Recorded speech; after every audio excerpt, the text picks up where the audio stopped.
What's up, guys? Welcome back to the channel. I hope everybody's doing well today. It's the weekend again, Saturday, and 1 week later I did what I promised. Last week, if you guys were following along, I was doing an update on the water box 7225, and I swung over to give you guys an update on the Red Sea Reefer 350. It's this tank right here. I tried to do a close-up shot with the anemones, letting you guys know how kind of morphed, and they're like super bright pink now, like a hot pink. But as I was getting really close, my glass was dirty, so everything was kind of blurry and not focused, so I just gave up on that video. But today I scraped it a little earlier and everything's looking clear. This tank has been just on cruise control. I don't do much to this tank at all. I even hand fill the auto top off, so if you look down below, you see my water level right there is low, and I've been filling it up by hand with a pitcher of water every night, and then every morning the same thing, because I'm lazy to that ATO reservoir in the back right there.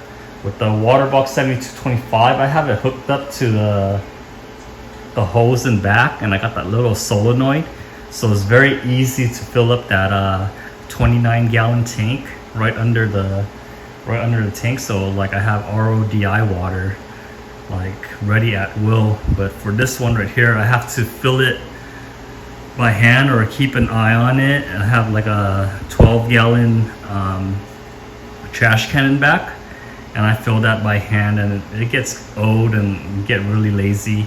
So for the past couple of months now, filling this by hand every morning and every night. I'll fill up the reservoir when I gotta go on vacation or leave for town or something like that. I'll fill it up with 12 gallons and it should last a week.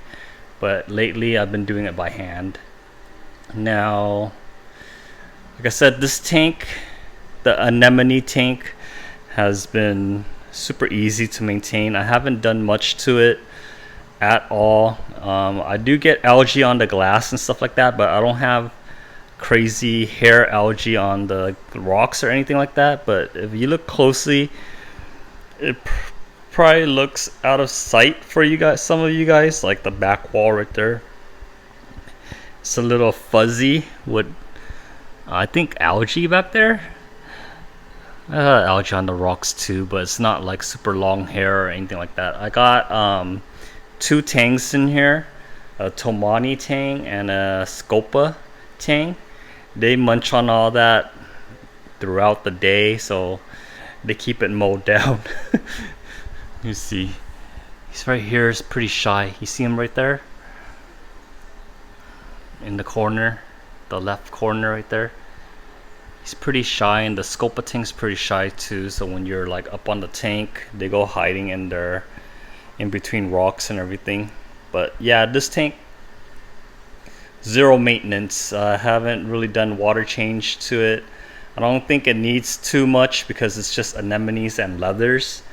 They don't need too much calcium and all of that. I don't know. This is one of the easiest tanks, and colorful to me. I have a lot of the different varieties of anemones right here. This one has always been big. If you guys followed along, the clowns host this one right here, and they'll feed it all of the time. Whenever you're feeding the tank, they'll pull some food in there, and it gets big because the clowns are feeding it. And it recently split, so you see that one on the side right there. It used to be one whole anemone, but it just split. Both of them are pretty sizable, bigger than the it'll fit the palm of my hand. The coloration for this one's a little lighter than the other ones. The other ones I have in the tank are really hot pink for some reason, with the Nosaichi K7 V3s. the anemones are coming out pretty hot pink, and someone on Instagram told me that they're probably like Hawaiian punch variety. I have no idea. I think I had 2 different varieties in here from a seller out here in Southern California. I picked up 4 in the beginning, and then if you guys followed along, I lost all 4 through the wave maker one night. They're all like detached, and I had a vortex going right here, and they all went into the wave maker, and that was kind of devastating in the beginning stages. But over time, I started over with a handful, and all of these just kind of multiplied on their own. So when they're happy or they're stressed out, they'll rip each other in half and split for you. But I've been leaving these guys alone. I haven't. Alright, so my camera just my phone just kind of like froze up on me, but you can see back there, there's a sizable one right in the middle right there, but it's covered by the anemone. Covered by the leather, I mean. But yeah, I haven't really done much to this tank. Originally, I wanted to just keep on multiplying the anemones and kind of sell them. I had them in a little box up here, but then I found that they were kind of finicky in the box, and then they were getting sick on me. So after a while, I just released them all over the rock work right here, and hopefully it'll just cover up. And then whenever I see a loose one or one that's like on the move, I'll take it out and like try to post it up on OfferUp for sale or something like that. But yeah, this tank is just anemones and leathers, and I have some zinnia back here as well, but it's been a low maintenance tank, and we might be saying goodbye to this tank in a month or so. Who knows? Because I'm kind of tired of maintaining.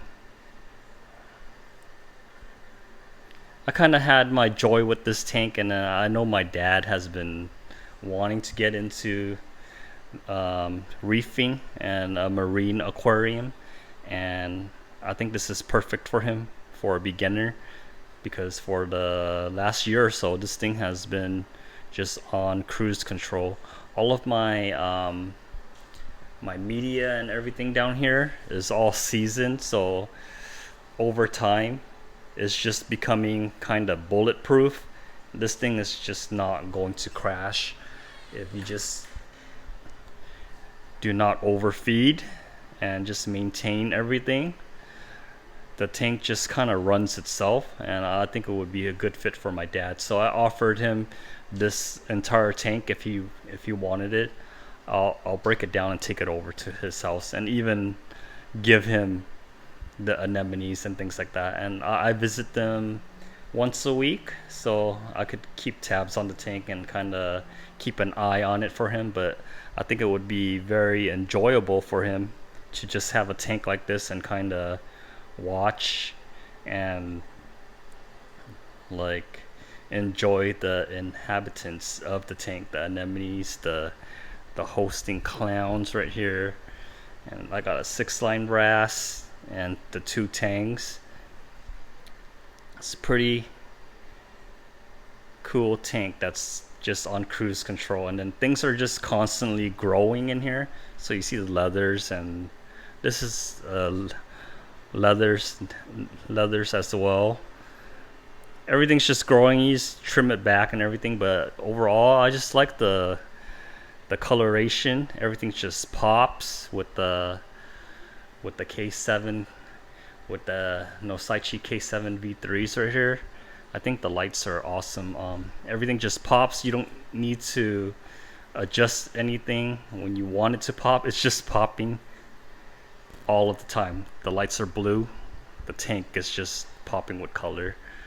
But yeah, guys, tank has been on cruise control. I got like mushrooms down here, rhodactis, random Kenya trees. Down here, I don't know, the GSP, it used to be, if you guys follow along, it used to be all on the ground and up the glass, like almost covering the entire tank. But lately GSP hasn't been really thriving as much as it has been in the water box 7225. Let's see. Let me show you guys. This is a GSP in the water box 7225. They're thriving in this tank, but for some reason this tank, it's not that much. Maybe it's because the water box 7225 has calc added to the ATO water, and this tank I haven't been adding calc at all because I don't think these corals need it. Yeah, I didn't think the corals need it, but maybe I'll try to add some calc, see if this little patch like goes crazy like the GSP in the water box 7225. Anyways, that's it for this video. Let me know in the comments down below if you guys have any questions or anything like that. But yeah, I just wanted to update you guys on this tank. Probably a lot of you guys thought this thing crashed or something since I didn't post any videos on this for like 4 or 5 months and just kind of disappeared on you guys. It's still here, still got a lot of anemones. It's like neglected, but overall I'm pretty happy with the tank. It's just things like the back glass and everything like that, need to maintain it. I think I got coralline algae growing all up on the glass right here. Right in the center right there I have a sun-kissed mushroom just randomly like left the frag plug and got onto the rack. But yeah, let me know in the comments section down below what you guys think, and give me a thumbs up if you guys like this video, and I'll catch you guys on the next one. Bye.